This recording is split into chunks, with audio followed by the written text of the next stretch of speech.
that where can you find words, then you will find words in dictionary. In a dictionary, you will find all the words that are there in one language. Now, but those words, they cannot combine together uh, on their own. So that means we need some linguistic knowledge. We need some linguistic knowledge to combine those words, and those words are not only stored in a dictionary, let's say a Cambridge English Dictionary or Oxford Advanced Learner Dictionary, but those words are also stored in your brain. Those words are also stored in the brain of an individual. But those words are not stored in a manner we find them in a dictionary. So in a dictionary, we find all the words, they are stored in alphabetical manner. And there is also a possibility that all the words that we find in a dictionary, they are not there in an individual's mind. But in an individual's mind, we have words that are commonly used, that are responsible for the competence of that particular language. So there is a possibility that someone, an individual, knows more words or all the words that are there in a dictionary. But knowing words is one thing, and combining them into well-formed sentence or sentences is a different thing. And there is also a possibility that someone who knows all the words that are there in the dictionary, at the same time, person also knows how to combine them in well-formed sentences. So, but for competence, it is not a necessary condition that you must know all the words that are there in a dictionary. That is one thing. That is not the compulsory condition of competence. The compulsory condition for competence is that you can say anything that you would like to say using words in a language. So here we are not talking about simple word, complex word. Here we are not talking about difficult words, most difficult words. We are not talking about adjectives and adverbs. But the compulsory condition for competence is that you know some amount of words or all the words. At the same time, you know how to combine them and make a well-formed sentence. Or in other words, we can say that whatever you like to say in a particular language, whether hypothetical, real, factual, a matter of fact, a future planning, whatever you want to say, you can use those words, you make them into phrases, clauses, and sentences. That is the meaning of competence. And that is the meaning of stored linguistic knowledge. That means you know how to use those words, how to combine those words in a phrase, clause, or in a sentence. So that is basically constitutes the system of rules and principles. And this rules and principles, they describe how we organize. So how we organize, and to describe that, that is more important. So once you know how, once you know why, that means you are into descriptive field. So you are not following something blindly. You know how to organize it, why you are organize it. You are well versed in those rules and principles. So this is we study in syntax, and this also makes syntax different from grammar, traditional grammar, where rules are given, but it is not mentioned why this, why that. So a traditional grammar lacks in a scientific description. That is the difference between syntax and traditional grammar. We looked at the difference between phrase, clause, and sentence. We have also seen the types of sentences we have. Compound is one type, complex is another type. And complex sentences, they are further divided into um, complement type, relative type, and adjunct type. And yesterday we looked at in detail the structure of relative clause, and we have seen that relative clause, they are of two types: restrictive, non-restrictive. Restrictive relative clause is also known as defining. Non-restrictive relative clause is also known as non-defining. And what is the difference? In restrictive relative clause, we provide the essential information. The relative clause provides that essential information about the noun, whereas in non-restrictive restrictive relative clause, we provide additional information about the noun. So this difference we have also seen. Then we have also seen that how reduced relative clause is used in academic writing, and why it is only used in academic writing. Because in academic writing, generally you omit, generally you avoid redundant information. So something that is recoverable from the context, you try to remove that. So academic writing is not that elaborate like a doctoral thesis or a master's thesis. So whatever is redundant, whatever is the repetition that you find, you simply avoid that. So that is chiefly used in academic writing, and academic writing is of many types. You are writing a review article, you are writing a paper, you are writing a book, or any other thing that is related to academics. Now we will see in this slide the subordinate clause as subject and object complement. So this we will see that how the subordinate clause can be used in the English language as object complement and subject complement. Now this spelling of complement is different from the complement that you and I receive in day-to-day terms. So once you are nicely dressed up, then someone will say, oh, you are looking good. That is a different compliment. When you meet your teacher, you say good morning, good afternoon. When someone helps you, then you say thank you. So that compliment is compliment with I, COMPLIMENT. That is a different spelling of compliment.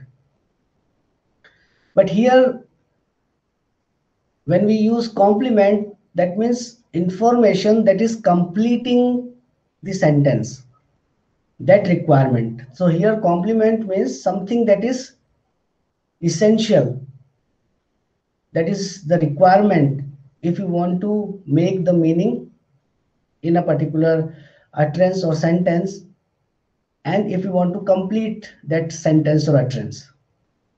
So that is the meaning of complement here. And the concept of subordinate clause, you already know. Subordinate clause is dependent upon main clause. So that is like when there is a construction like John knew something. John knew something. And what is that something? That something is equal to that his time was up. That his time was up. So John knew something, and something is equal to the object subordinate complement. So this is like, it's a subordinate clause but working as object complement. John knew something. So what is something? Something is an object, and this object is equal to the subordinate clause here, that his time was up. So this is an example of object complement.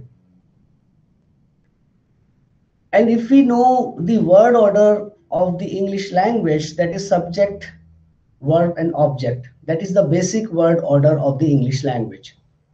Now, when I say John knew something, then you know that whatever comes before verb is subject and whatever comes after verb is an object. So John is a subject and something is an object. And what is something? That his time was up. And if I remove this, that his time was up, and I say John knew, then you will ask what? John knew what? That means something is missing, something is not complete. So to answer what, that his time was up. So again, this is an object complement here. So similarly, a subordinate clause can be used as subject complement, that the minister lied to parliament. Now this entire thing is subject. Caused a major scandal. So if I raise the question, what caused a major scandal, then to answer what, that the minister lied to parliament. So this entire thing, replacing what or something, like if I say something caused a major scandal, and you will ask what is something? Something is that the minister lied to parliament. Now this entire thing is a subordinate clause, and which pronoun you are using, that is the pronoun that you are using in both, whether it is in the object complement or in the subject complement. So generally, when we talk about word order, then we know that the basic word order in English is subject, verb and object. So subject is the requirement, compulsory requirement. Object is the compulsory requirement if the verb is transitive. So transitive verb requires a subject and object. That means two noun phrase it requires. Now here one phrase is the entire clause. Like object complement is not simply a noun phrase, but it is the entire subordinate clause that you have, because it's a clause, it's not simply a phrase here. And we also know what is the difference between a phrase and a clause.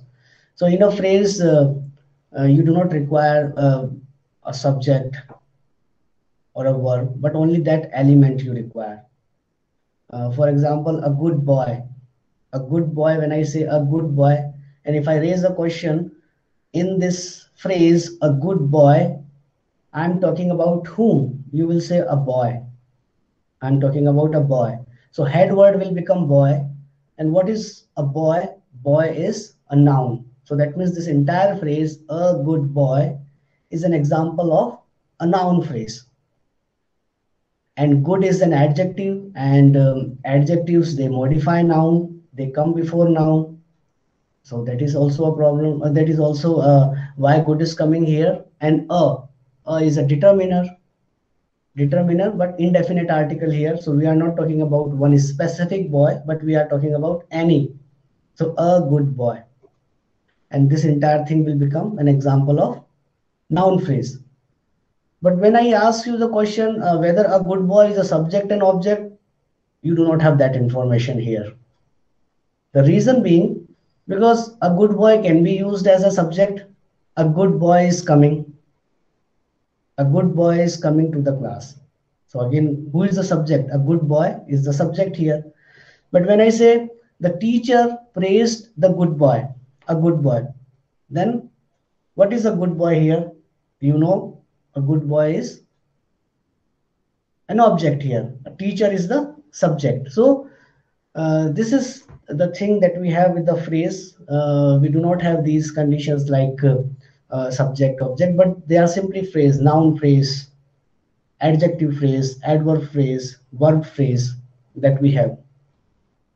But here we have seen particularly the example of subordinate clause used as subject or object complement. Now, the meaning of a complement clause is something that is completing, something that is assisting, helping to complete the meaning. For example, John wants to get out. Now, when I say John wants to get out, and if I remove to get out, then John wants, you will ask what? What does John want? So John wants to get out. To get out is completing the meaning. So that's why to get out is a complement clause here. But complement clause can also be used as non-finite. Now you have two concepts, finite and non-finite. Now what is the difference between these two? Finite verb, non-finite verb, finite clause, non-finite clause. The difference is when we talk about finite, that means we are talking about where you have the information of tense and time. You know which time you are talking about. Now, when I say John wants to get out, now John wants is in the green font and to get out is in the red font here. If I ask you a question from where you are getting the information of tense and time, you will say from the verb wants, because this S in the verb wants is telling you that we are talking about present tense and present time. John wants something. John wants what? To get out. Now, to get out is not providing any information related to tense and time, because you can also say John wanted to get out. So here John wanted to get out, John wants to get out. So there is no change in to get out. So when in a clause there is no change and there is no information related to tense and time, that particular clause, though the clause is of complement type, is known as non-finite. And to that we are using, to is infinitive. So don't confuse with the non-finite and infinitive. Infinitive is something different, that is to, and the first form, to infinitive, that is known as to infinitive. Now, non-finite, so one type of non-finite is infinitive. Another type of non-finite is gerund. The children like playing games on their mobile phones. Now this entire thing, playing games on their mobile phones, though I have not used the color scheme, but the main clause is the children like. The children like what? Children like playing games on their mobile phone. If I change the verb into past, the children liked playing games on their mobile phone. So there is no change in playing games on their mobile phone. So that means there is no information related to tense and time for the clause playing games on their mobile phone. Though playing games on their mobile phone is completing the sense. That's why it's a complement clause. But again, non-finite, and here it is gerund. So one type is infinitive that we have seen, another type is gerund that we have seen, and the next is present participles. So present participles, generally they are used in adjunct clauses. So what is an adjunct clause? That provides you additional information, extra information, not the essential information. So here I have taken this example from Hamlet, written by Shakespeare, a play by Shakespeare, Hamlet, considered to be a great tragedy. How it goes, now Hamlet here, it is given out that sleeping in my orchard a serpent stung me. So the ghost, like the father, the died father becomes a ghost, the senior Hamlet, and the senior Hamlet is talking to Prince Hamlet, telling that what happened. Uh, so now Hamlet here, it is given out that sleeping in my orchard, a serpent stung me. So sleeping in my orchard is again an example of uh, extra information, additional information in the form of present participle here. So we have seen that non-finite clauses, though they are of complement type, but they can be of three: infinitive, gerund, and present participles. So I stop here, and if you have any doubt or question, you can raise your doubt and question. I'll try to clarify it, and meantime I will take your attendance as well. Yes, I've taken your attendance. Anyone has any question, you can ask me now. Is there any